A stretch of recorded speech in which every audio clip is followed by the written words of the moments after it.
Start over. Sorry, guys. Sorry. Well, hello there. I'm hoping people can hear me now. Everybody here is going to have to hear the same thing twice, and I apologize to everybody in the room that you're going to have to hear this again. Our apologies that you're waiting around going, when are they going to talk? When is this going to be over? But whatever the case, here we are again. I think you can hear us. We're hoping that you can hear us. But anyway, I'm going to proceed with the assumption that you can. Welcome. My name is Steve Russell. I'm with Windermere Realty Trust, and alongside me here is Alan Brickley with OREF Legal Counsel. Yes, and so we're going to be going through the changes on the 2019 forms. Now, this is kind of tricky. I'm thinking, what did I just say?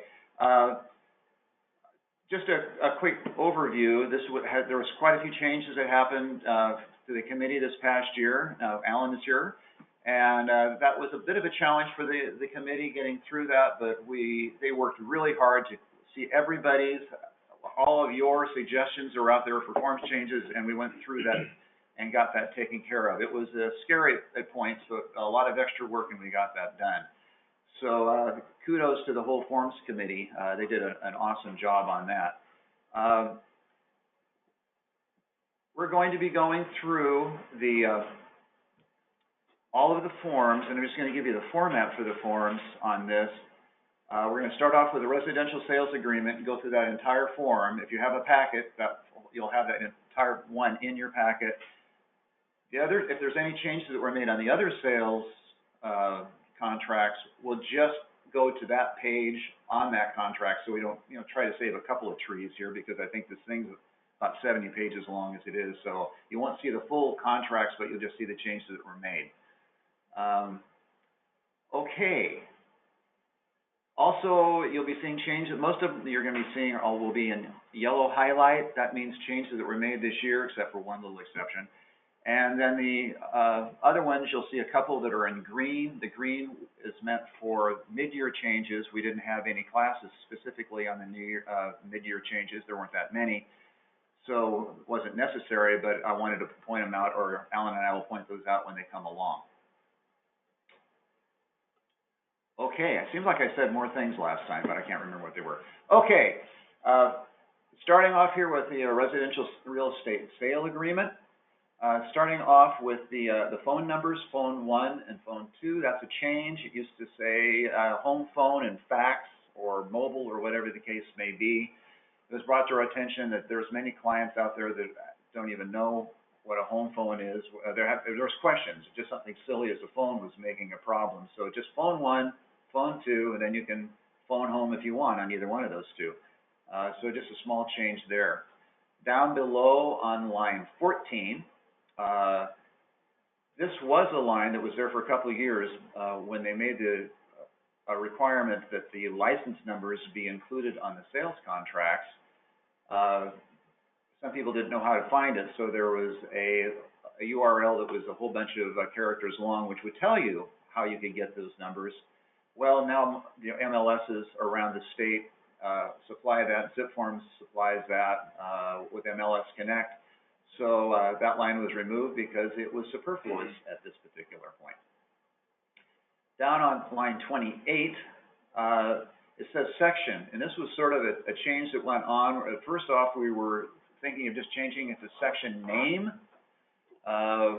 because if you have a section number and then that number changes because there's an addition or a deletion of another section somewhere in the sales agreement, then you have to find every one of those references to that section. Otherwise, the contract will be wrong, which has happened many times.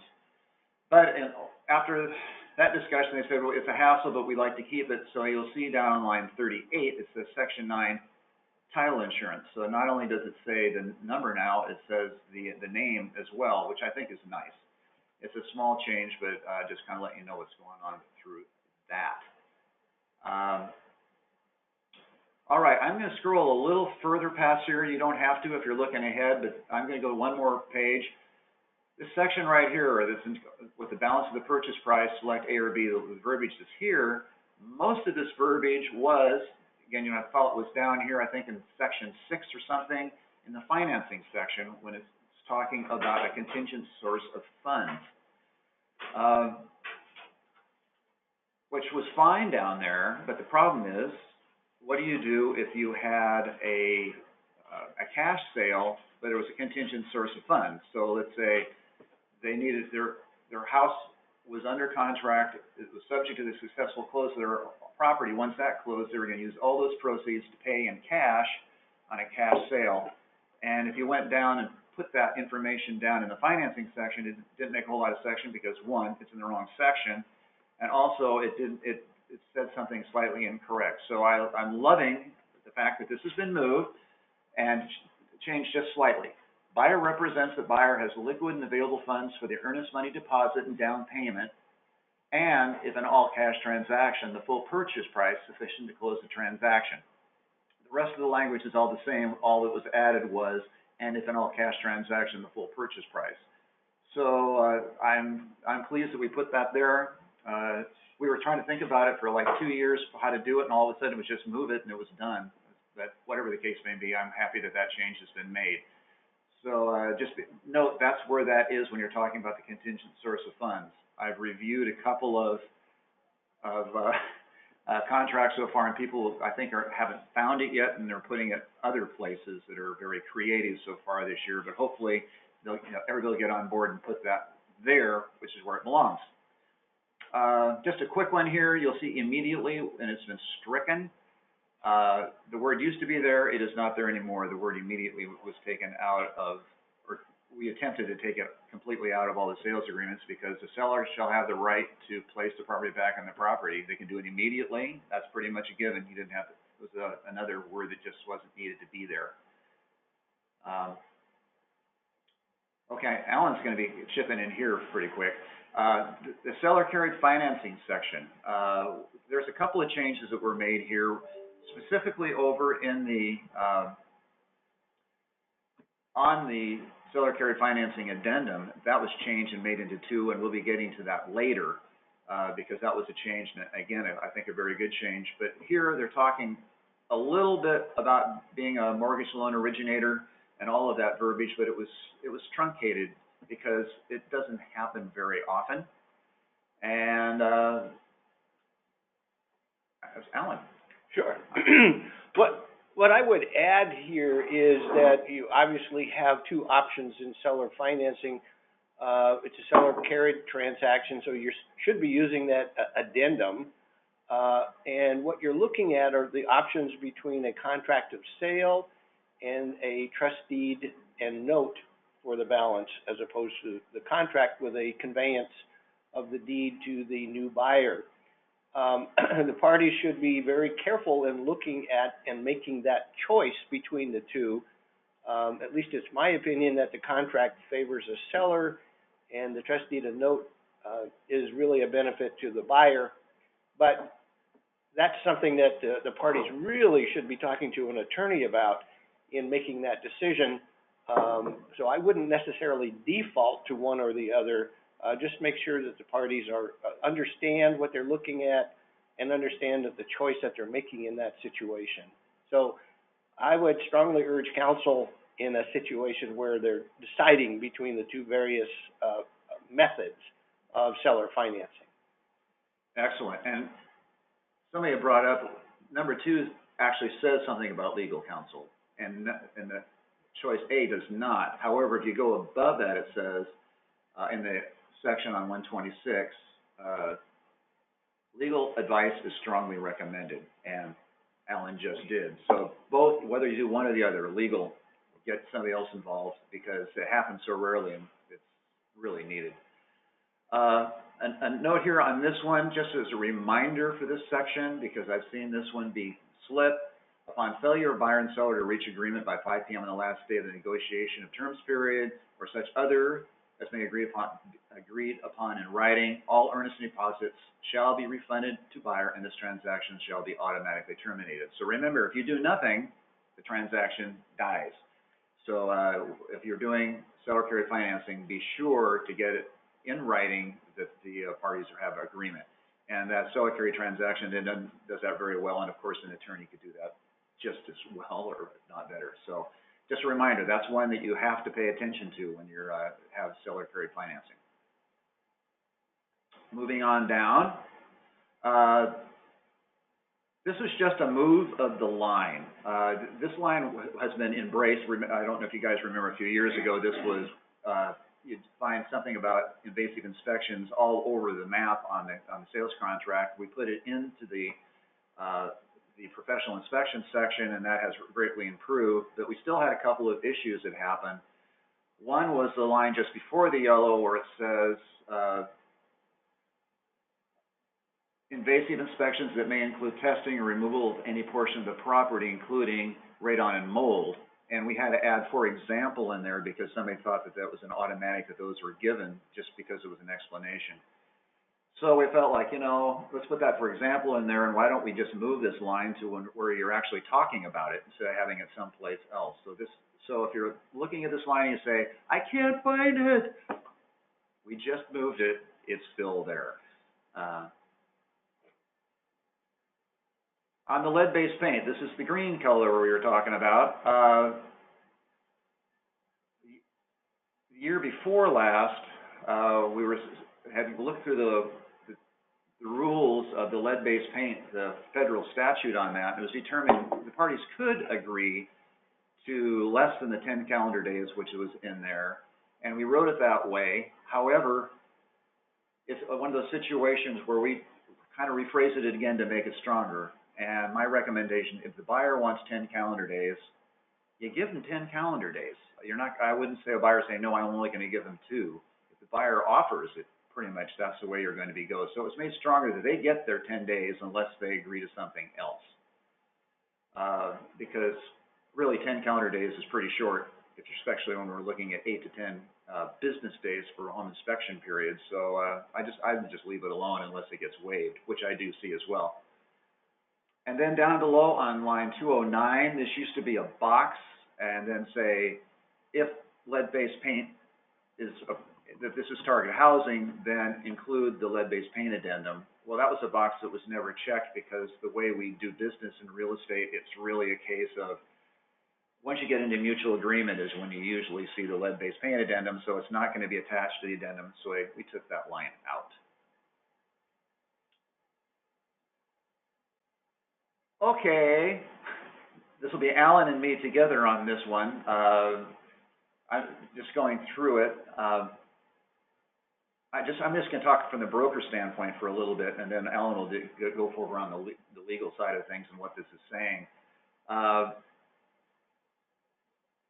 This is going to be a change of policy, and it was really to protect our buyers, which Alan, I'm sure, will discuss more. But just be aware that some of the forms that are now available that we're going to see later are really forms you probably shouldn't use. They're available for that extreme case because we do have contracts and we do have forms that need to be part of them. But really, for this whole clause here, which made a major change, most of the time, you're not going to be doing a whole lot more, but you do need to advise your seller and your buyer what this says now, because it is quite important. So, Alan? Yeah, what we're talking about here is the Foreign Investment Real Property Tax Act, FIRPTA, as it's commonly referred to. And the reason that a buyer should be very concerned about it is that buyers are responsible to make sure that a foreign seller's taxes are collected and paid to the Internal Revenue Service. Everybody asks, well, why is it the buyer's responsibility to make sure the seller pays their taxes? I can't necessarily speak for the Internal Revenue Service, but my guess would be that they want the buyer to do it because the buyer is here and they can find them, whereas the seller, if they're a foreign person, is probably in a foreign country and may be difficult to collect. So they have made the buyer responsible for the seller's taxes. Now, I would tell you, first of all, that the Internal Revenue Service does, in fact, monitor this. I don't know how they do it or what, but in my previous incarnation working with a title company, we received at least 2 demands to a buyer who brought it to us and said, hey, the Internal Revenue Service wants me to pay 10% of the gross sales price. as the seller's taxes. And fortunately, we were able to work out both of those situations at the title company level, but it does indicate to me that, first of all, the Internal Revenue Service is paying attention. So it is important, particularly if you're representing the buyer, to make sure that the sellers are complying with this tax. Now, there are a couple of other things that I want to mention about it. If it is a foreign person and the tax has to be paid, the tax cannot be paid to the Internal Revenue Service unless the seller has a taxpayer identification number, a TIN. And where do you get the TIN? You apply to the Internal Revenue Service. And guess what? It takes a while to get it.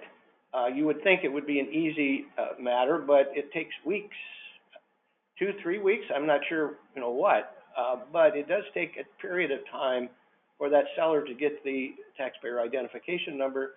So if you have a foreign seller, you should make sure that they have that number prior to the commencement of the closing, or certainly, before the closing, and as early in the transaction as possible.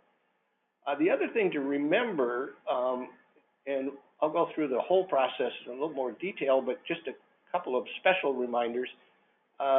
The exemption, to the extent that the exemption applies, there are two parts to the exemption. First of all, it's a dollar amount, $300,000. But secondly, the most important thing is that the buyer must intend to occupy the property as their personal residence.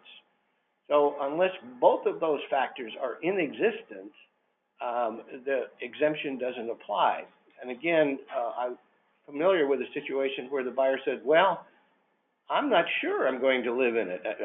We haven't made a decision yet. So in that context, it was important then that the taxes be paid, because the exemption simply did not apply. Now, the way this is structured is that basically every person is going to have to represent that they are either a foreign person or not a foreign person. Now, in most cases, I think we would all recognize that the number of foreign persons are probably relatively small percentage-wise, but the option is, or the choice is, in trying to decide whether someone is a foreign person or not, it's not a very good idea to try to profile them. So in this case, everybody has to make that representation. And there's a good reason for that besides this profile question, and that is the preparation and signature by the seller of the representation, unless the buyer is aware that they're trying to be, avoid the tax, is a defense, so that if it turns out that the seller was lying, but the buyer didn't know about it, the buyer will not be responsible for the taxes, because that representation is a defense. Now, I'm aware of at least 2 situations where a foreign seller who was married, in both cases, was made aware of the fact that they had to pay these taxes. Well, they attempted, or they thought, they could convey it to their spouse, and then the spouse could make the conveyance, and they wouldn't have to pay the tax.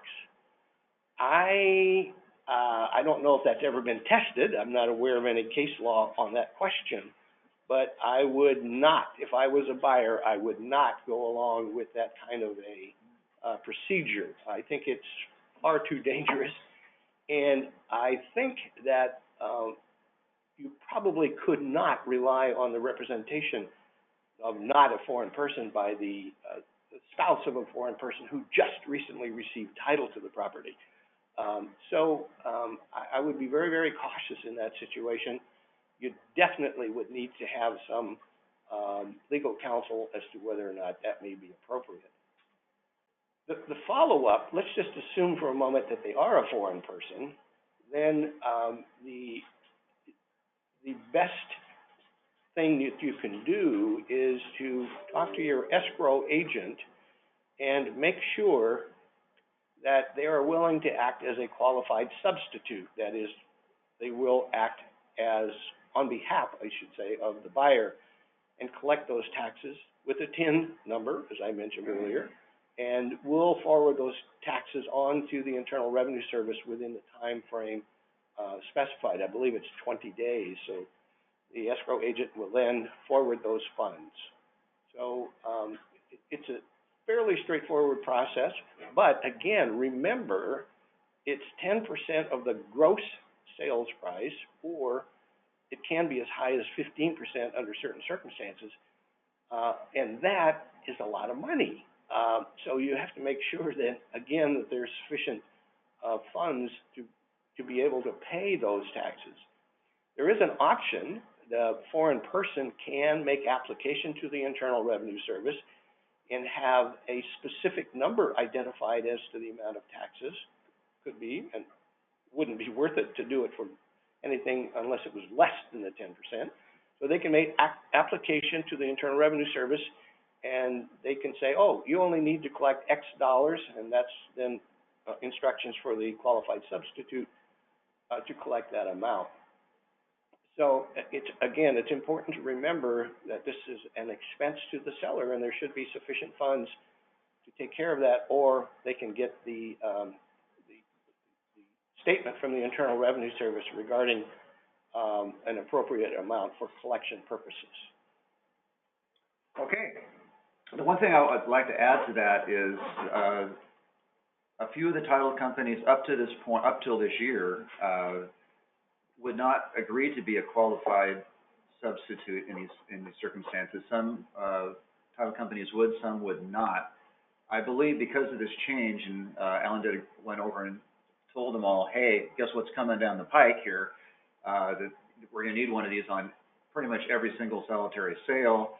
That I believe, I don't know of any that do not agree to be a qualified substitute, but it certainly would be a question I would be asking your escrow officer, that they will agree to be a qualified substitute and get the certification of non-foreign status completed at the time of closing from the seller. So just pay attention to that point right there. I might just add a PS to that, sorry. That there are, Steve is correct, that to the best of my knowledge, the title companies are willing to act as a qualified substitute. However, some of them have said not every one of our escrow officers is authorized by us to do so. Oh. So you need to ask a specific escrow officer if they're in a position to do it, or if it needs to be closed by someone else. What they want to do, what this company wants to do, is to make sure that the people who are doing the qualified substitute activities are trained and understand it. So I don't think I would necessarily assume that every escrow officer in every company is willing to do it or can do it or is authorized to do it. So you should make that specific inquiry. Wow. See, I'm glad I took this class. I didn't know that. Okay, so really good. Well, thank you, Alan. That's very excellent information. Okay, moving on down.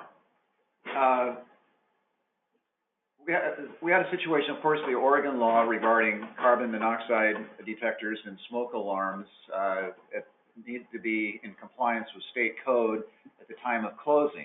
And that, obviously, we didn't change the law, but the issue is, in the course of a real estate transaction, getting those completed at closing is a little late. If it's a finance sale, the appraiser is going to call it out if there aren't smoke detectors and carbon monoxide detectors, and it could end up having to have the appraiser maybe has to come back and make sure that it's there, whatever the case may be. So because of that, we've changed it. So it says on line 276, within 15 business days after the date the buyer and seller have signed and accepted this agreement, the dwelling will have one or more operating smoke alarms, smoke detectors, and carbon monoxide detectors as required by law. So in this case, you know, some of our fill-in-the-blank numbers you don't have to change. I mean, 3 is fine for the title insurance, or 5, or whatever the case may be, and you just kind of run down. I see a lot of blank spaces, and people which I'm not a fan of, But I see that. This is one where I would not recommend that. You need to think about your transaction and how it's going to flow. If you're representing a buyer and you have a 10 business day home inspection time frame, well, and then immediately afterwards you're going to have the appraisal done, you probably would perhaps want to put 10 business days in there. Or somebody might want to put, hey, this is happening pretty quick, let's put 3 business days. So think about the situation. This is one of those boxes where you have to kind of think about it and not just assume that the default will be the best choice for your transaction. Okay, going on down here, line 304, the deposit shall be payable. This was a change in the middle of the year. It used to say electronic funds transfer, which wasn't a good call because actually somebody can pull money out of an electronic funds transfer, I think in 3 business days or something like that. So now it says wire transfer, so it's done. And it also said a check on collected funds, which sounded suspiciously like a cashier's check, though we were just going with a check. But we cleaned that up, so now it just says wire transfer or check. And of course, on the wire transfers, everybody knows the problems with that.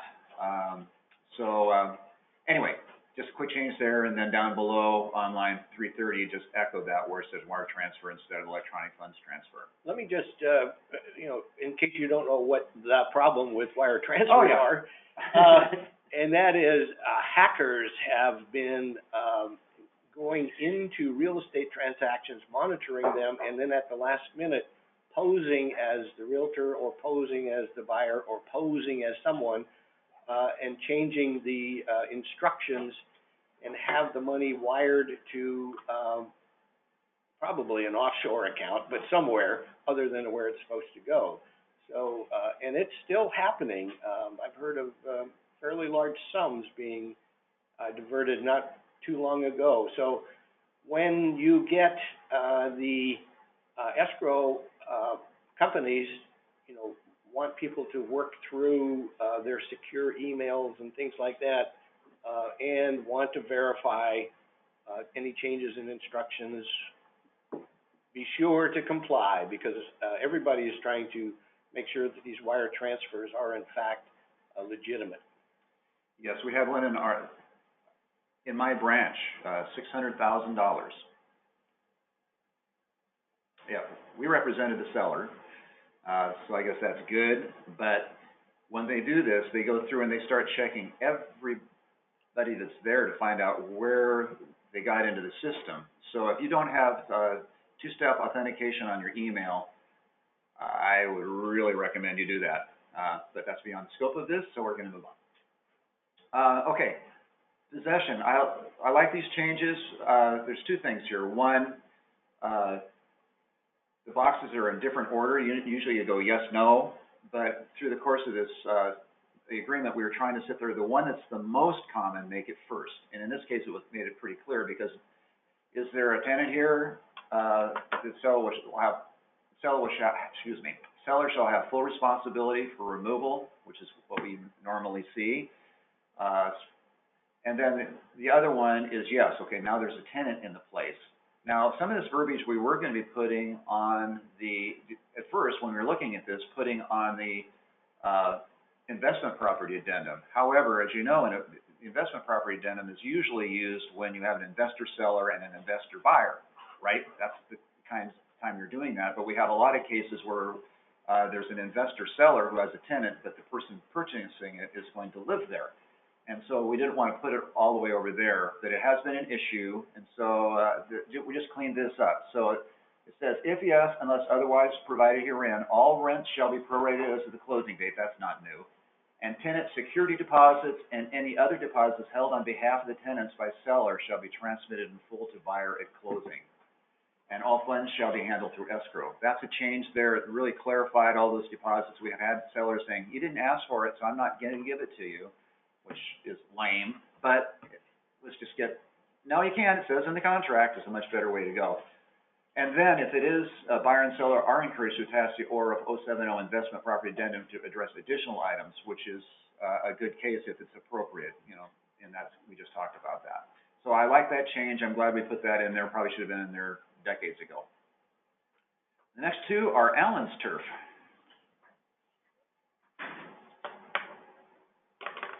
So, yes, thank you. You're welcome.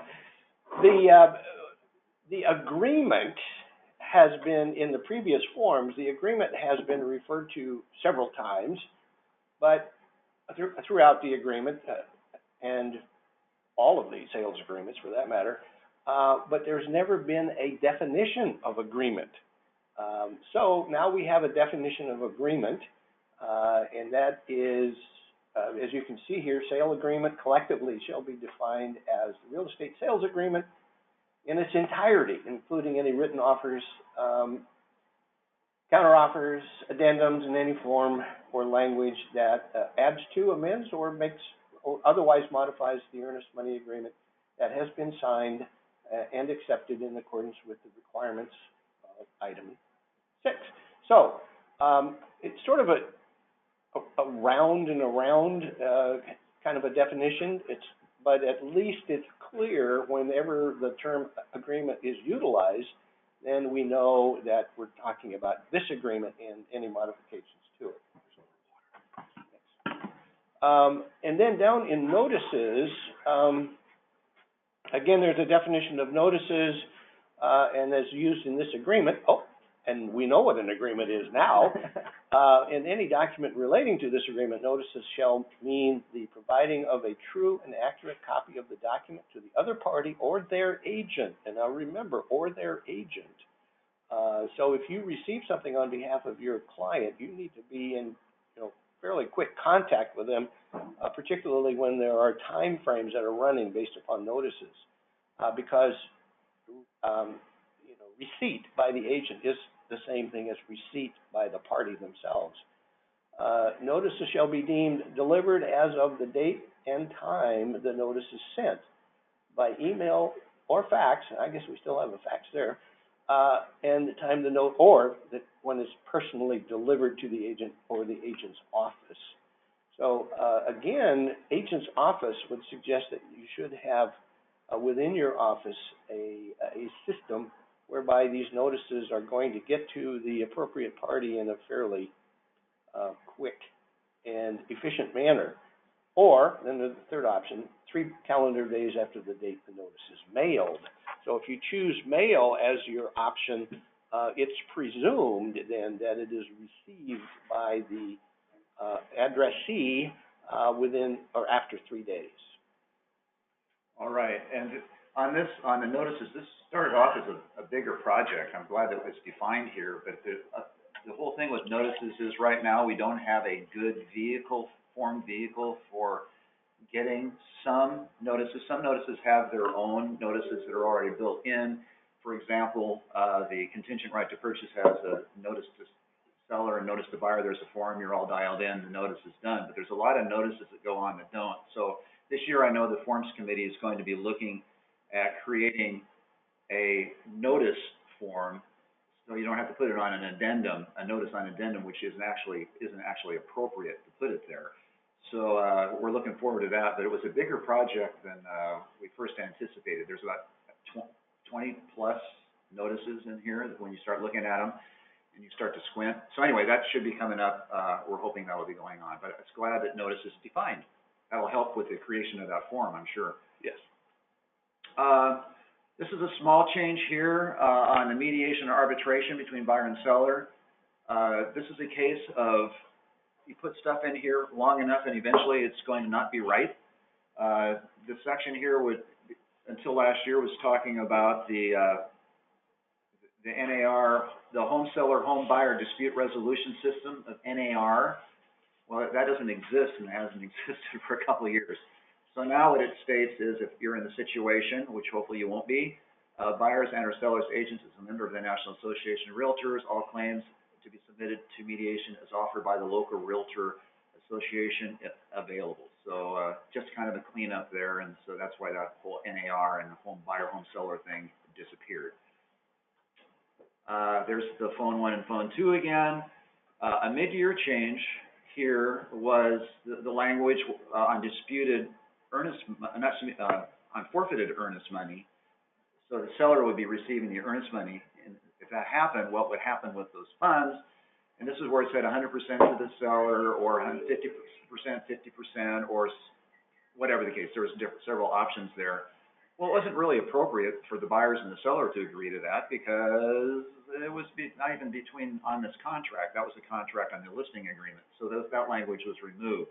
What didn't happen is that wasn't on those that same verbiage was not taken off the buyer's counter and the buyer's seller counter, and now all three forms are the same. None of them have that anymore. It was just, things happen. So anyway, so that's what that green line means, and again, we're down to the phone numbers. Okay, so all of those changes we just had are going to be on all of the forms. Most of the case, there's a brand new sales agreement we'll be covering that it probably wouldn't be on, but those are the changes you're going to be seeing on all the contracts. So in that case, if you know them there, you're going to see them every place else. There was a change on the condominium sale agreement, a couple of them, and I'm going to give this back to Alan here in just a second because he did most of this. I'll just make the easy point.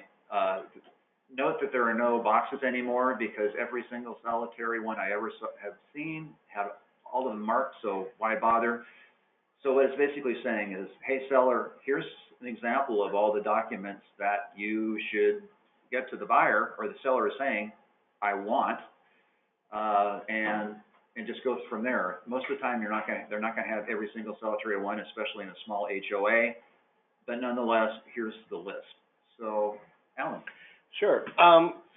Essentially, what we did here is, and we'll talk about it later in some of the other agreements, we tried to make this somewhat consistent across with other agreements. But basically, what you need to be really paying close attention to are the notices. So on line 219, it says, within blank, 7 if not filled in, days, you have to provide these documents to the buyer. So what that would suggest is that you should probably get these things together very early in the transaction, even before you have a buyer in mind or signed up, in order to make these available within that 7-day period. You don't want to start right away, because if you look further down on line 242, it says commencing on the next business day following the end of the seller's delivery period, so default 7, buyer shall have X, again, a blank, or 5, if it's not filled in, to review those documents, and then they either have to, notify them in writing by 5 p.m. prior to that day, or saying that they're not acceptable, or they could be in a position where they're going to accept them simply because they didn't object.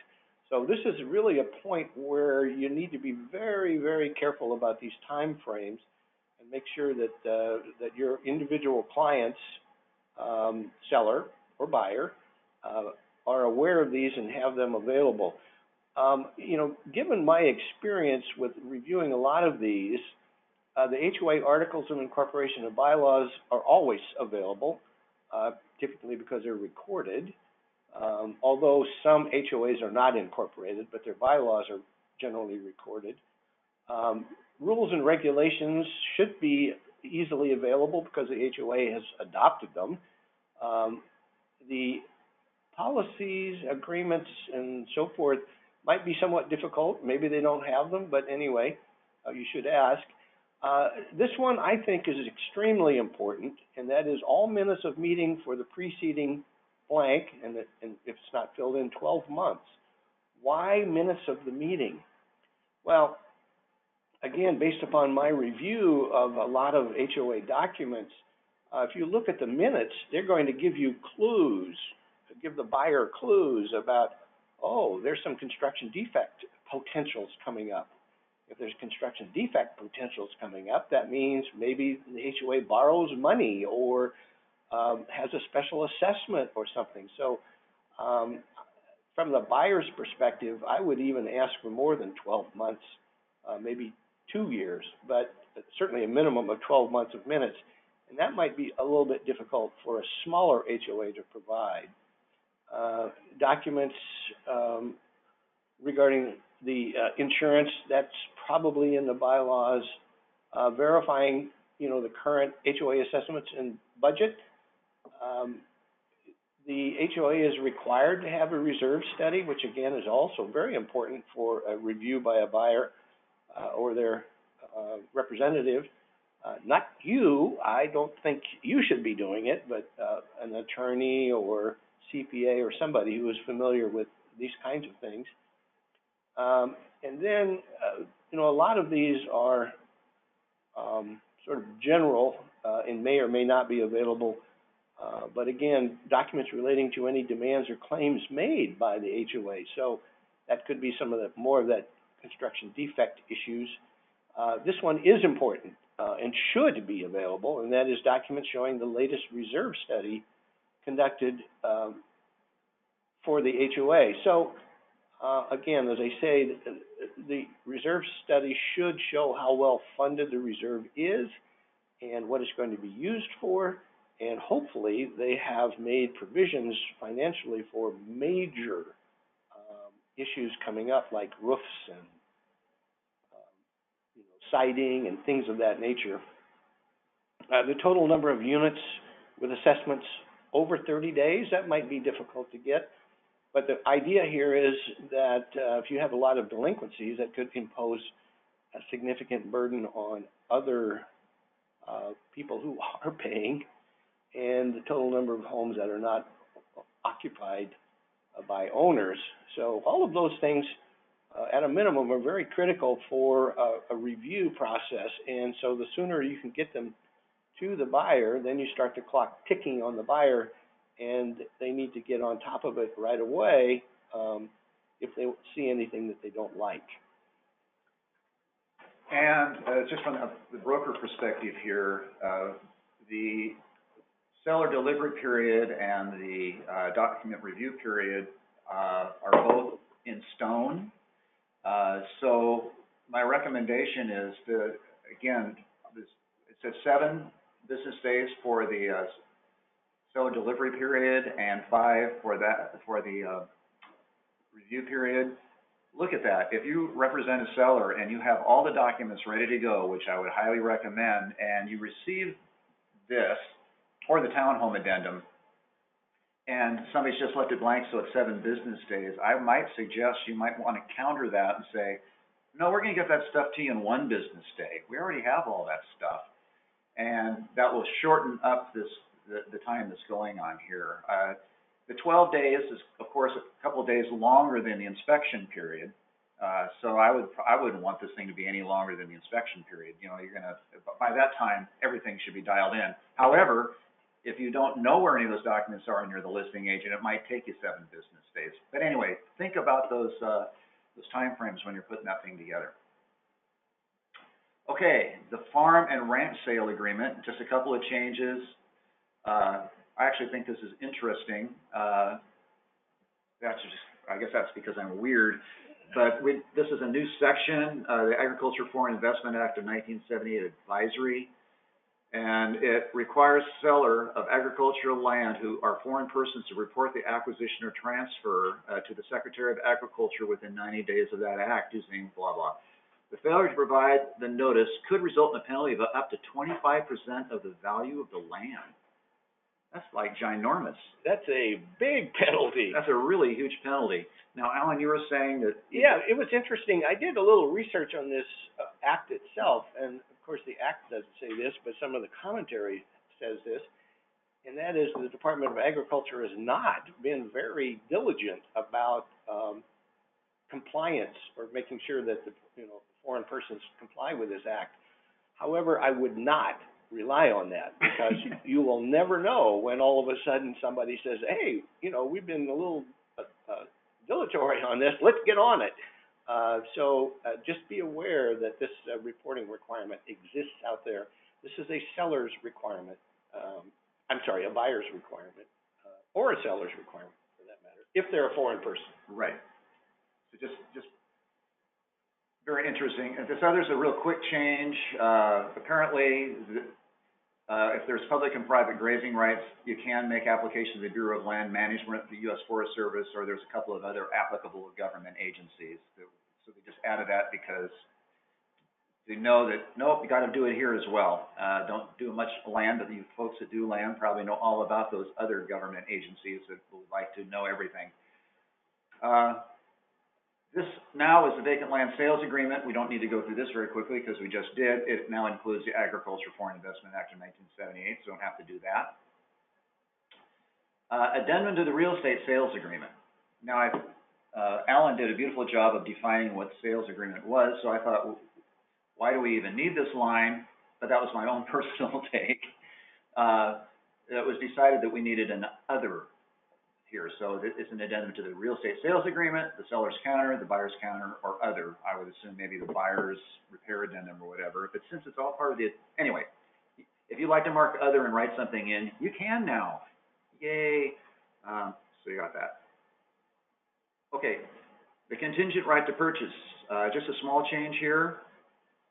Isn't that nice? We're not completely reformatting the whole thing again. Hopefully we won't next year either. Sideline. Here was the situation that was going on. Well, there's two situations. As just doing a contingent right to purchase, that now the seller's house is in bumpable status and they're looking for another buyer, and the buyer has their property and they're hoping to find a buyer before the seller finds another buyer, so that the buyer can give notice to the seller and proceed with the sale, and et cetera, et cetera. Well, in the case of the buyer now, with this language that's on line 28, buyer may not accept an offer contingent on the sale of the offeror's property without written permission of the seller. Because we had cases where the buyer says, oh, I have an accepted offer on my property, and it turns out it was contingent. So now we have this little daisy chain going on, and pretty much guaranteed this thing's not going to close on time. And we felt like that wasn't fair to the sellers, so that was changed. What wasn't changed is the seller. The seller, if they receive another offer that's contingent, they like better, they can say, okay, I like this offer that's acceptable to me, I'm going to give the buyer notice. And so it's a case of the buyer can not, but the seller can. So just the two different things there. So was that as clear as mud? No, it was quite clear. Quite clear. Okay, good. Clear mud. Occupy after close addendum. I'm thinking this insurance section is going to be rewritten yet again this next year. It just seems like we're getting conflicting testimony of what the insurance industry will and will not do, even though we've always reached out to the insurance industry to write this part because that's their industry. But whatever the case may be, what we did do this year is, last year it just said an additional insured in amount of $1 million, period. It was just a blanket amount. Now it's been changed to, you can put in another number if you would like. So other than that, everything else is the same. Yeah, by providing an option here, it hopefully takes care of the problem that the company won't write it for that amount. And so whatever they will write it for could be inserted in that particular blank.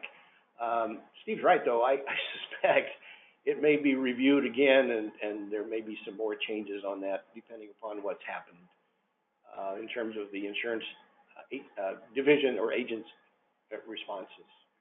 Yeah, I'm looking forward to that. I had one in my office that went through, and they said, this insurance person says, I can't do that, I'm not doing that, I'm not doing that. I said to the agent, okay, well, have that insurance person write what they can do, because I'm interested in what they have to say. And in this case, it turned out that they just didn't want to do it. So that wasn't a very good answer, but again, I do believe that's going to be reviewed. All right, this advisory. This has been changed. It used to just be the condominium resales buyer advisory. But in this case, this was a good form that had a lot of excellent information for anybody that was really involved with any sort of HOA. And in particular, put in townhome as well. But you could give this to a buyer if there was it was just a subdivision that was under an HOA. I don't think there's anything that's going to harm except in that sort of situation, it might be, there's going to be some things that are quite different. And the legal structure of a condominium is different than that of a townhome, so we identify that, but really the issues that are going to be really pertinent to a buyer are pretty much identical in a condo or a resale. We changed it over, so this can be clearer too on the forms. So if it used Form 011 Residential Condominium Real Estate Sale Agreement when making an offer to purchase a resale condominium, or the OREF 001 Residential Real Estate Sale Agreement, plus the OREF 024 Townhome Plan Community Owners Association Addendum when purchasing a townhome or property in a planned community. I'm liking that that was clarified there.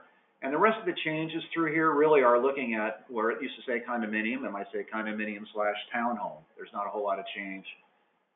Scrolling down here, in a townhome, the inspector will typically additionally do a full exterior inspection of the unit, which is similar to a regular single-family residence. So that was just kind of clarified a little bit, but pretty much it's just making it so you could use it for both. I would really recommend, whether you have a condo, a buyer doing a condominium or a townhome, I'd put that in your templates and use this one now in both cases. And by the way, I just would like to note here that this was an activity or an action that was taken by the Forms Committee to reduce the number of forms that are out there and available, so by combining two into one. Yes. We take our victories where we can. That's right. We're not going to go through this because this basically states the same thing that was on the condominium sale agreement. One thing I will say is this is probably going to get reviewed again because up here on the top it says condominium documents. Oh, yeah. Which somebody pointed out in Medford earlier this year, and I went, you're right. And so they'll just bring up a point that I'm going to bring in here. If you see something that needs to be changed, be sure and send those recommendations into OREF so the Forms can review those things. I know the gentleman down in Medford will absolutely do that, and I appreciate that. So anyway, little changes like that are there, but everything else is the same as Alan went through it before. Private well addendum. Again, we're clarifying how it's done and who does it, and et cetera on this. So now it states, have the well water sample collected by a registered sanitarian, certified water system operator, well driller, pump installer, or lab technician. So what you're missing here is agent or seller. Those are not two people that can do it.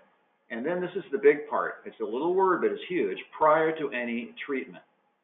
So this is the case of people that were doing a test, probably not the certified water system operator wouldn't have done it, but when it was being done by a seller, they just go to their tap and they turn on the water and they grab a sample and they send it into the lab.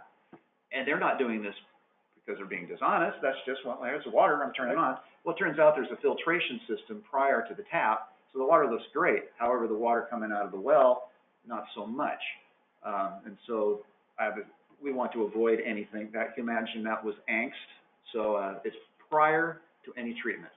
I might note, you say, well, why do we have to do that? Well, in fact, this language is almost a direct quote from the regulations that exist currently in the Oregon regulations or regulatory system. So it's not something that we've made up or recommended or anything else. It's something that is actually required under Oregon law. Cool. Septic on-site sewage addendum. One thing to note, and that we've been doing it, I haven't said it yet, but through the course of the entire, all the forms, we're trying to get rid of the great big long 50-character URLs telling you the specific page for two reasons. One, they change those pages all the time, so if you actually try them, a lot of them were not active. And two, what's the likelihood somebody's going to type that whole darn thing in there? Pretty much zero. However, if somebody sees www.oregon.gov and then they can find out this information, a buyer or seller might actually type that in and go take a look. So anyway, so that was just a change through there. I just wanted to note it there. The other thing is this one right here used to say buyer shall have 10 business days after date of delivery of all documents and or reports to buyer.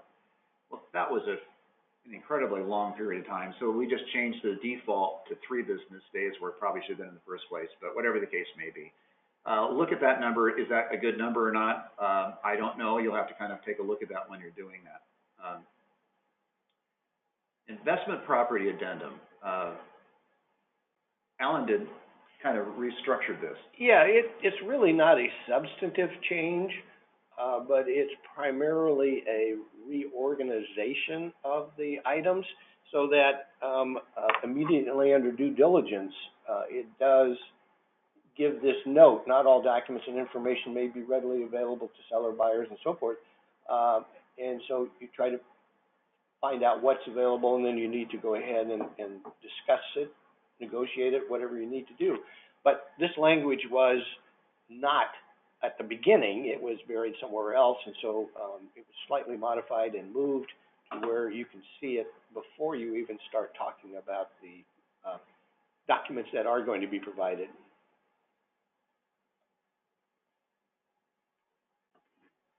And then again, we've got this document review period, and you know, it may be repetitive to say this, but pay attention to your time periods.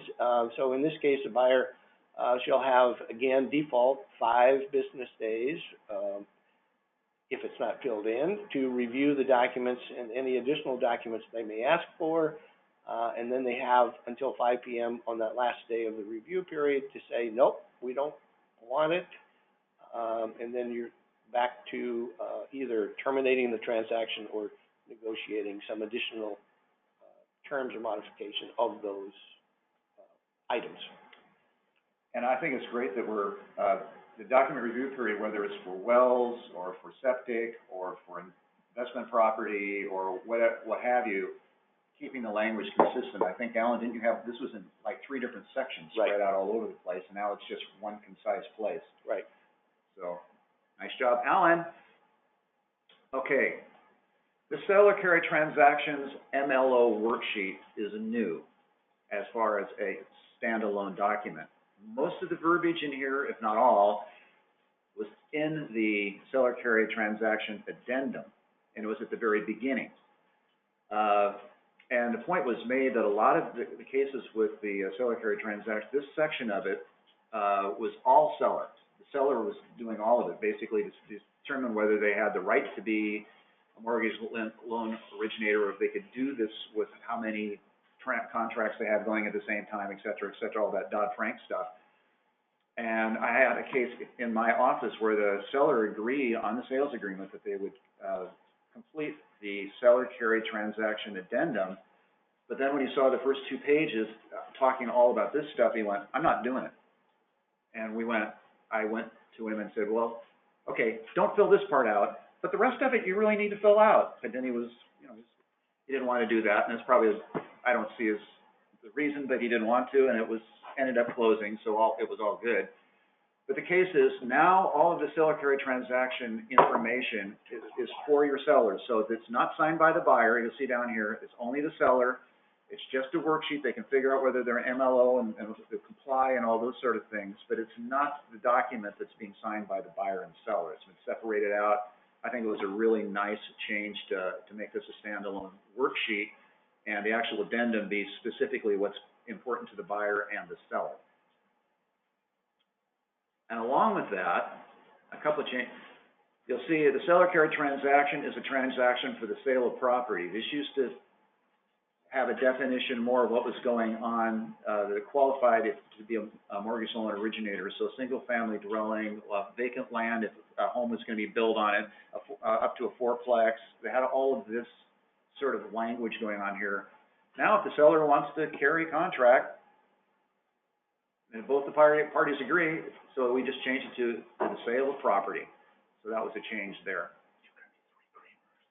And down below, just a small change, you'll see it says 30-year amortization, 25-year amortization. It used to say 20-year amortization. We just moved it to 15 because 15 is really, 20 is very unusual, and if you wanted to put that in there, knock yourself out, you could put it in the other line as it is. Scrolling down quickly. Now, Alan had talked about this earlier, so I probably don't have to spend too much time on it because you already did, but on the promissory note and deed and trust, remember, legal counsel, when you're deciding between that and the contract and sale of memorandum of contract on line 155, but up here on line 144, seller and buyer agree that the promissory note and deed of trust will be prepared or provided by, and what we're seeing a lot of times is, in this case, escrow will complete this, especially if they have the seller carry, the addendums completed, because now they have all the terms, they can put one of those things together.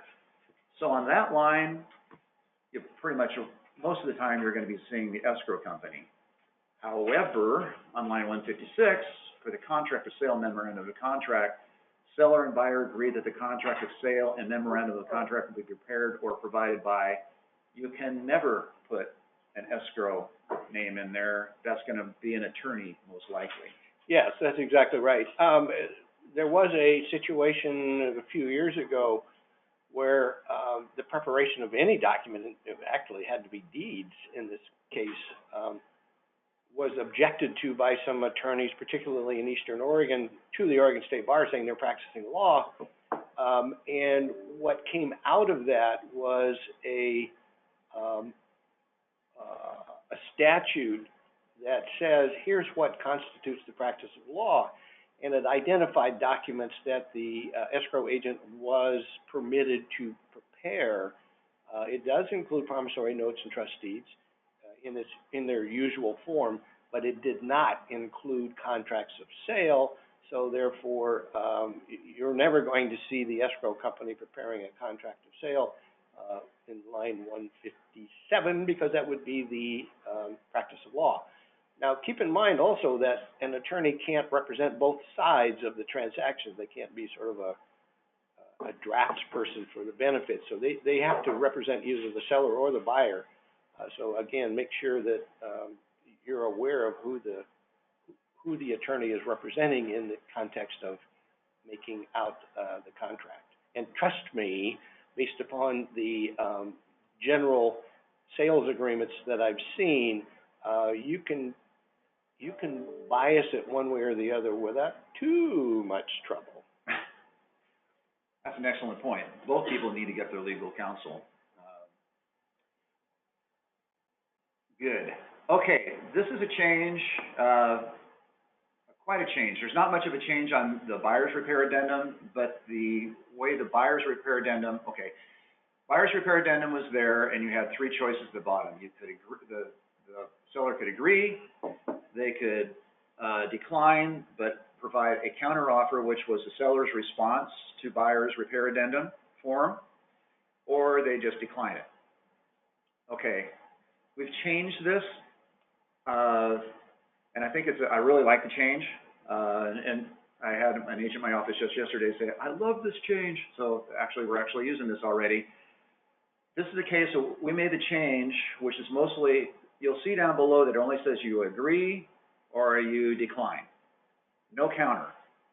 Okay, and then down below that, if seller declines to perform their repair corrective action requested by buyer, but intends to offer to buyer their own repair corrective actions, seller promptly submit OREF 022B seller repair addendum to buyer. So there's now, instead of a seller's response to buyer's repair addendum, it is now a seller's repair addendum.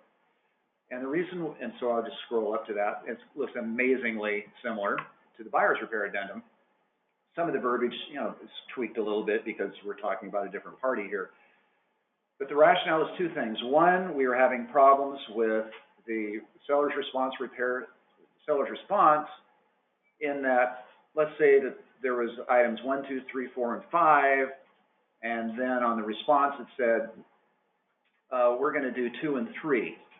But they didn't say they weren't going to do 1, 4, and 5. Well, if you didn't modify it, they were still agreeing to everything. And so we had that real problem with tying this together, or it started to get this, people disagreeing back and forth and became a mess. So that's the one problem. The other problem is, I was seeing as a reviewer of paperwork, probably 60 to 70% of, if the seller wasn't agreeing to the buyer's repair addendum, what I was seeing as a response was it's just a blank addendum. And the reason was there's other people involved, if there's financing involved, the underwriter could sit there and, so let's say you go, the buyer's made a request for items 1, 2, 3, 4, and 5, and then this seller said, nah, I'm not doing any of those, I'll give you a credit for $10,000. And the parties agree. Well, at that particular point, the buyer's repair addendum and the seller's response are both in the form. They get submitted to the lender, and the underwriter, 3 days before closing, says, no, I don't want a credit, I want those things done. And that happened, that's real life. So that's the other reason. So on this one, it's a standalone repair addendum. If the buyer on theirs, if the seller declines this, this is not part of the transaction. It's just something that the parties are talking about. You don't have to give this to the lender because it's just something you didn't agree to. And then if you agree on this one, this is the only one you'll be submitting, and you can get this all taken care of. Hopefully, because of this, on a blank addendum, there's a lot of good words on here on a blank addendum that you never saw. So hopefully this will be used much more often. But just a little bit of education now that you know, you're hearing this going on there. And if, of course, if the buyer declines, then this one won't be part of the transaction, and the buyer can go back and submit another one until they come to agreement within the repair period. Yeah, and this is one of the sort of side benefits of having a definition of agreement, so that you don't have to present this because it's not part of the agreement to the lender. So by definition, so having that definition does have some other sort of side benefits. Nice. Tie that in there. Cool. Okay, termination agreement. I think I'll leave this to Alan. Yeah, and this is an important distinction that is being made now. In a termination of a transaction, it's been split into two separate parts.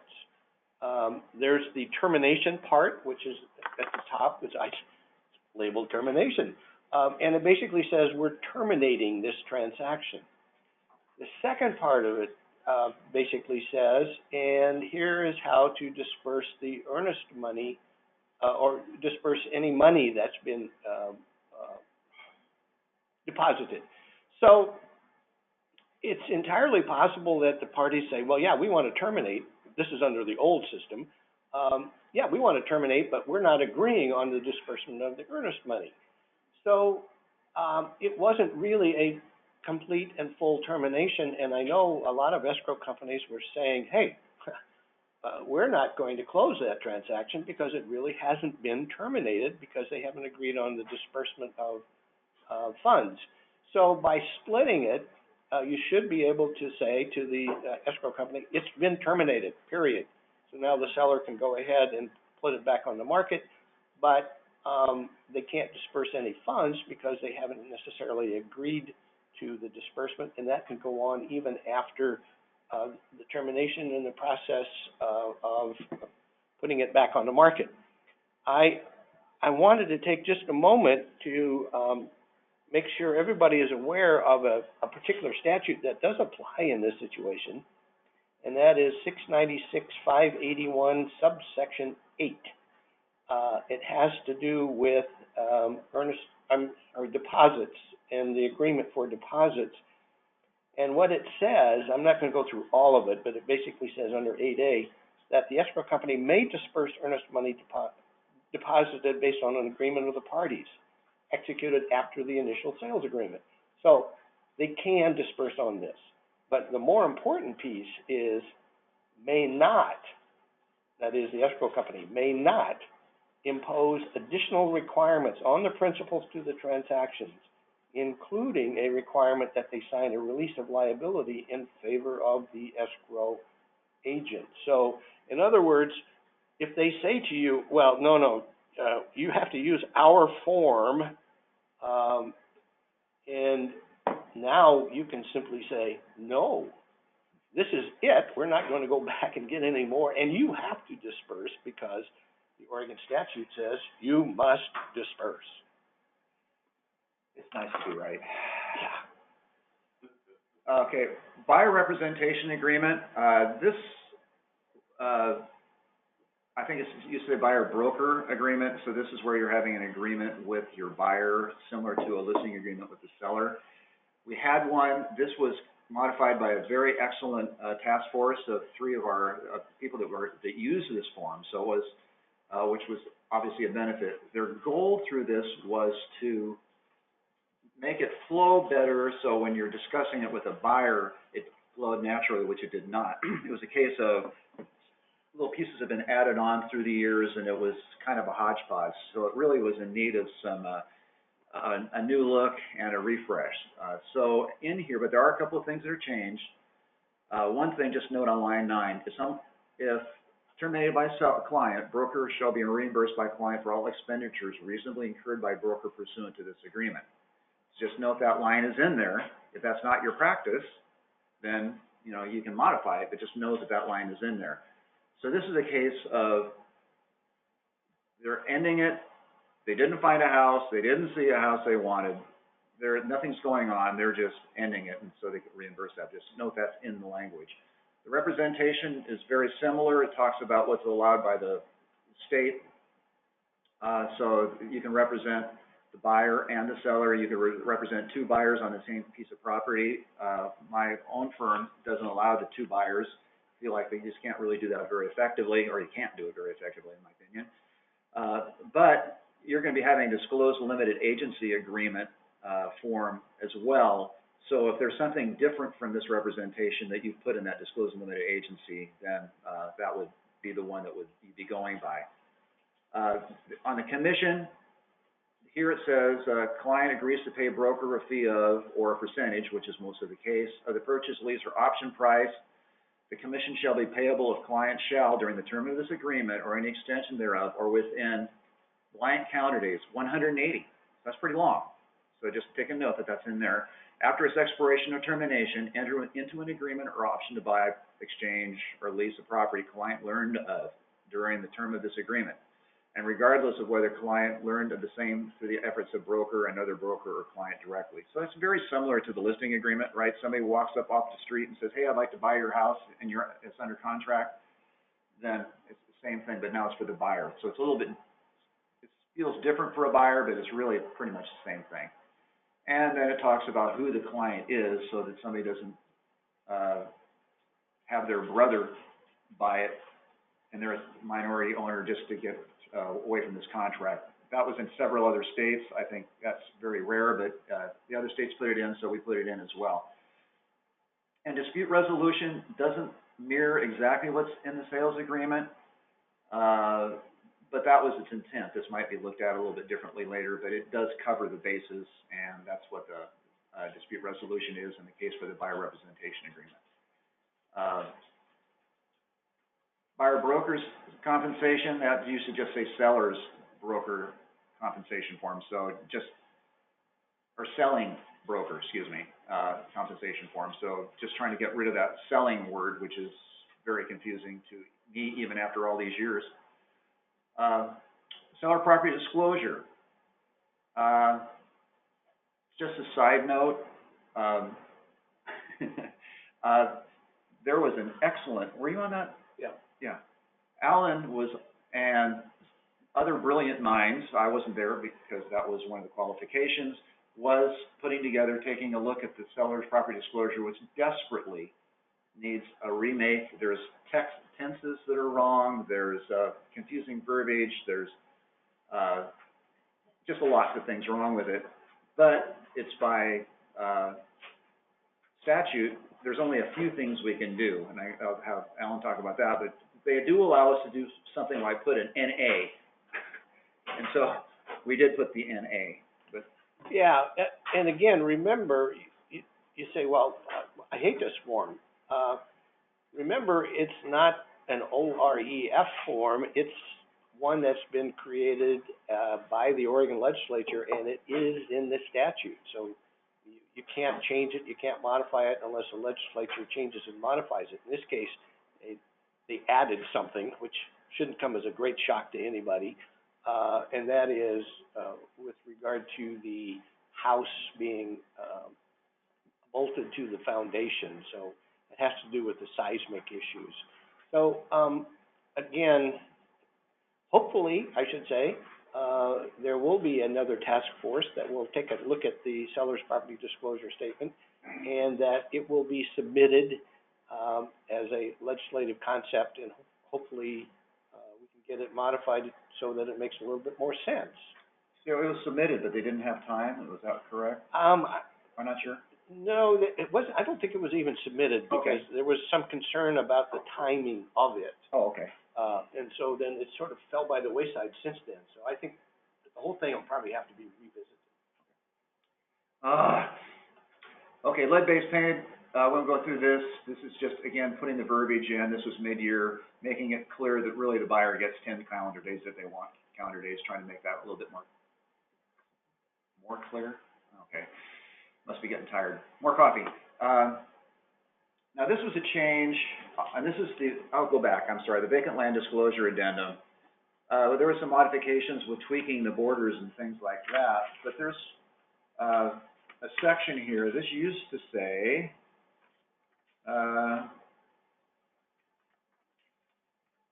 something like, I'm trying to find it here, excuse me.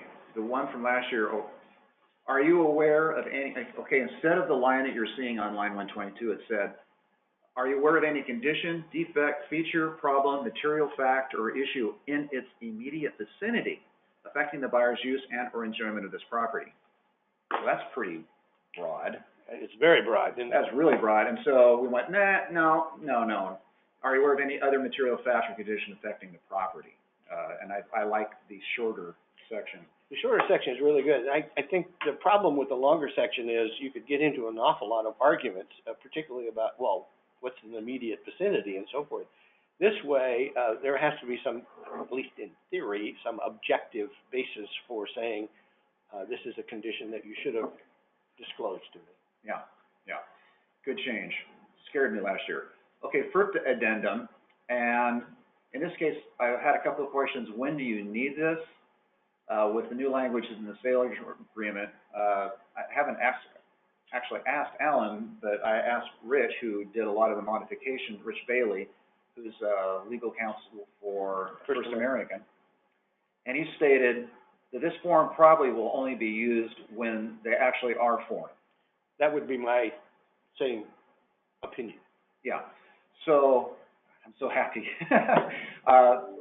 So if in this case, this is just something you're not going to be doing anymore in 99.9% of the cases. But just know, if you actually do have a foreign seller, this would be one you'd probably want to put into your sales and part of the agreement. Now we're talking about the forms I really highly recommend you aren't going to use, but they're here.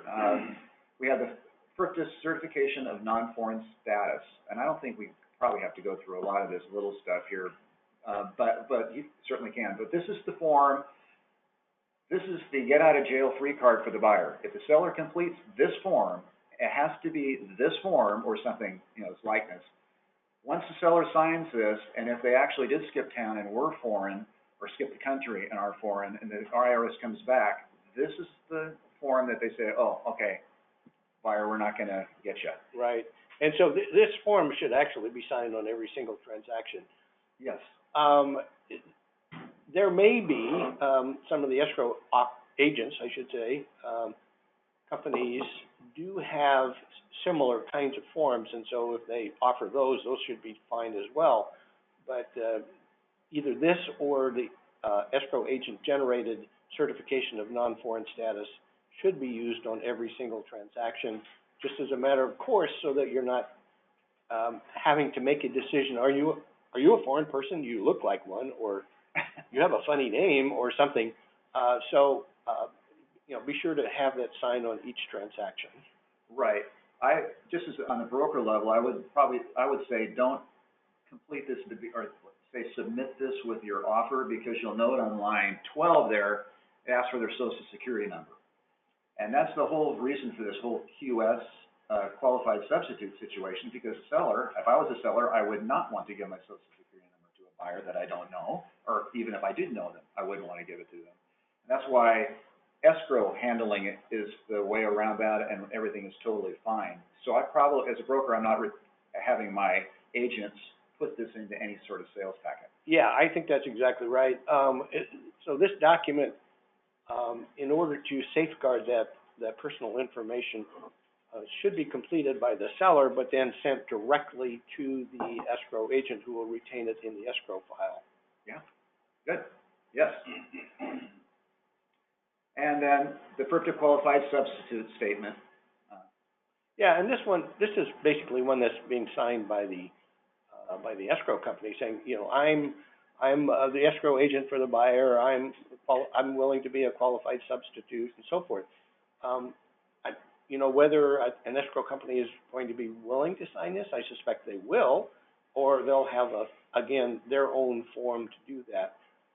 So when there is a foreign seller, you want to make sure that the escrow agents not only say, yeah, oh yeah, sure, we'll do it, but then they should probably they should sign this particular form or something very similar to it, so that the buyer has some level of comfort that the escrow agent is acting in that capacity. The other thing I might mention, just back on the certification of non-foreign status, you know, as we say, it should be sent directly to the escrow agent.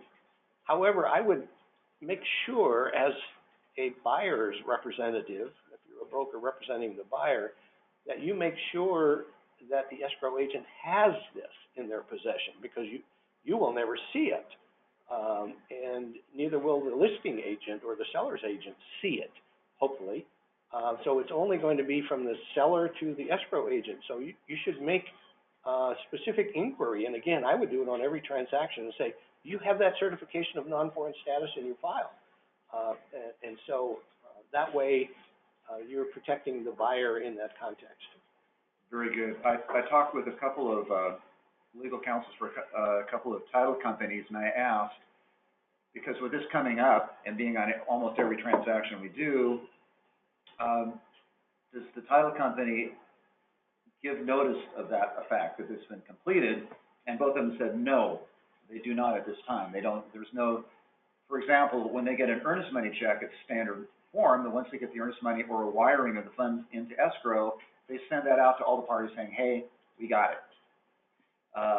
There is nothing like that right now. What I'm hoping is once this gets fleshed out, maybe at some point, this will be something that, and notify this has been completed, and we'll be everybody doing that. But right now, Alan's absolutely right. Buyer's agent, you need to ask, was that completed?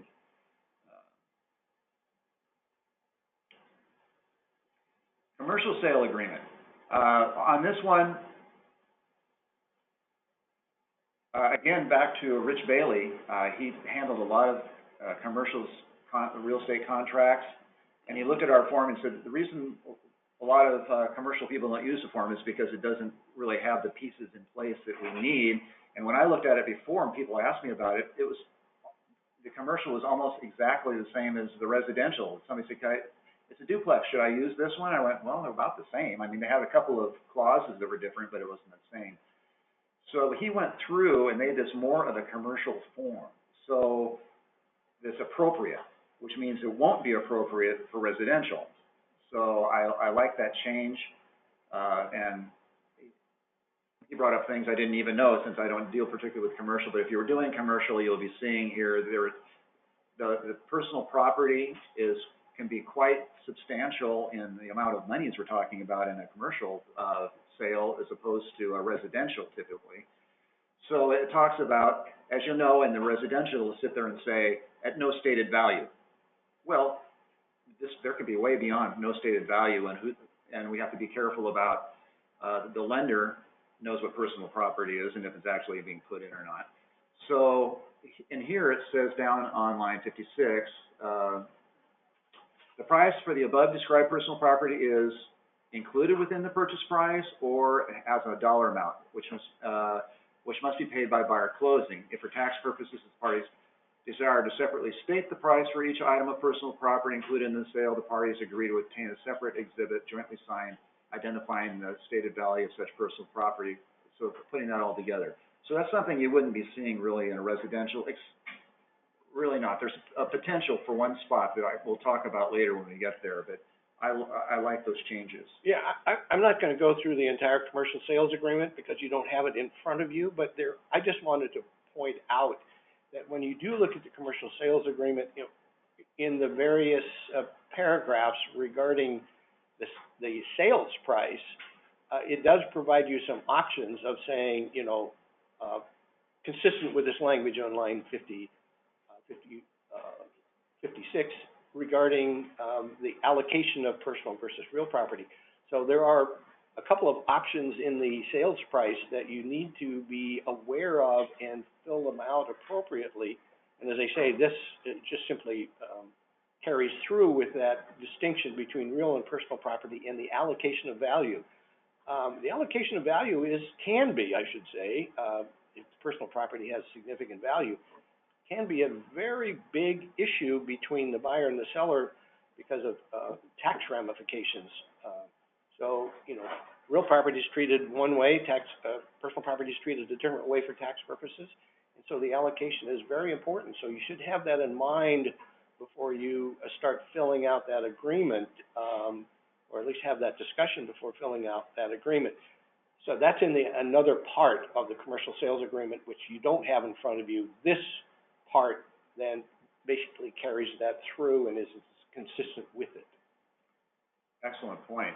Yeah, talking to their accountant might be a really good thing to do. That might be a really good thing to do.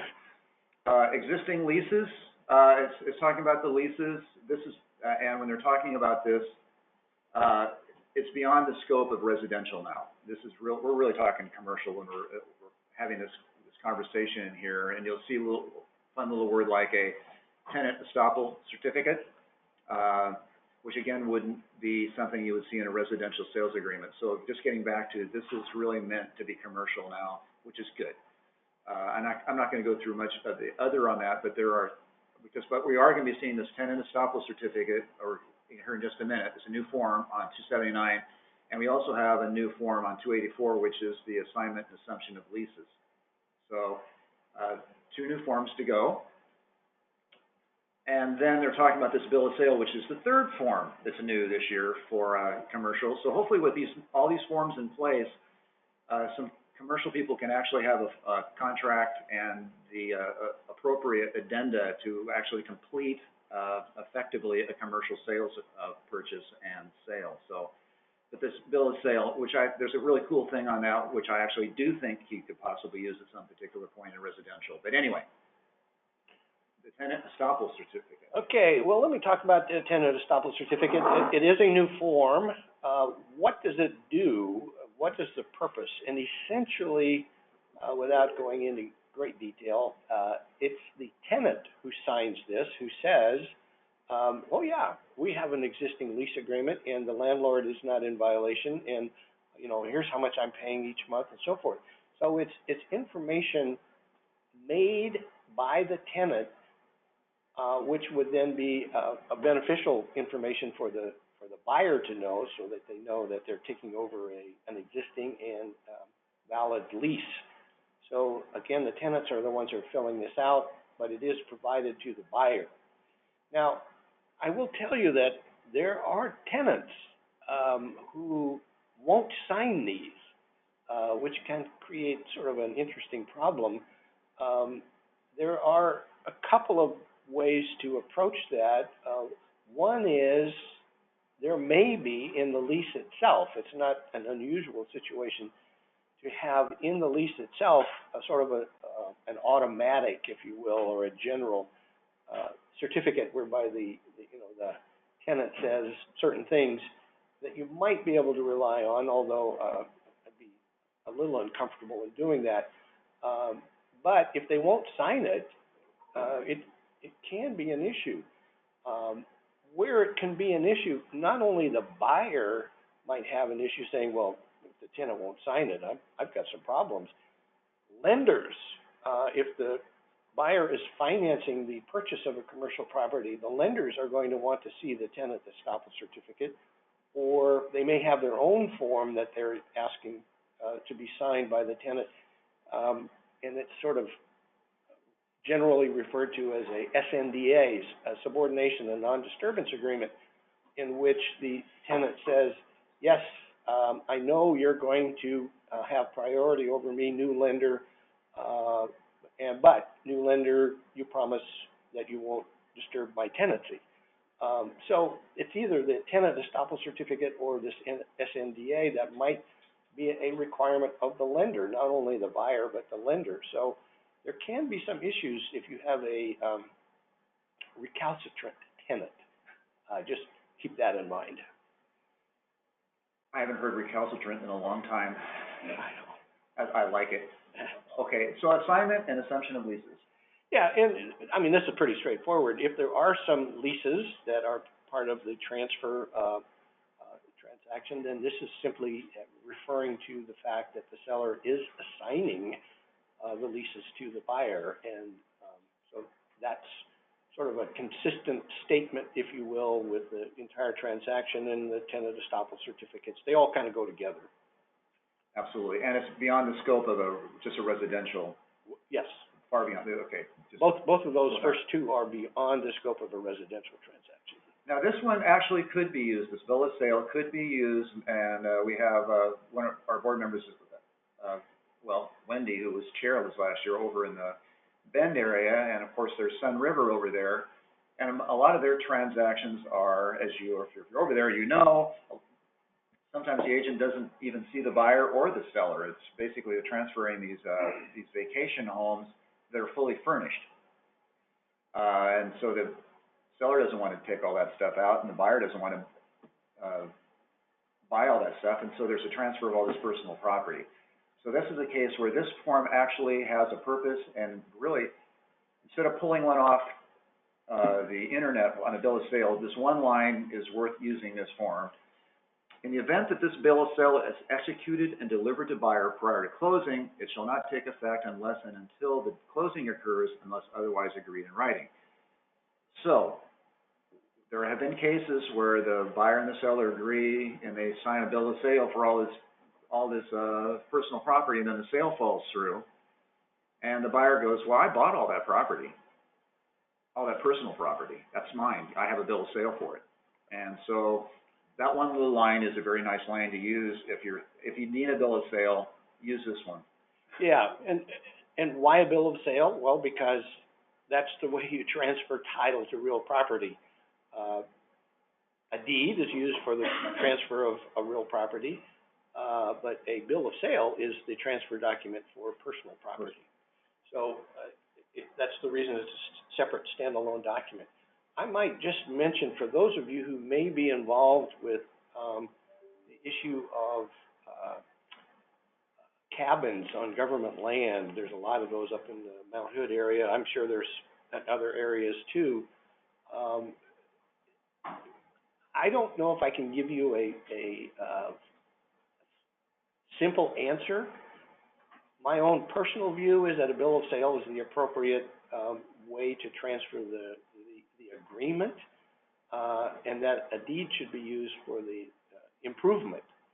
But again, I would just have a nice conversation. If you're going to have it insured by a title company, have a nice conversation with the title company to see what the procedure is, because I'm guessing that it's different in different parts of the state, depending upon what procedures have been developed and that are acceptable to everybody.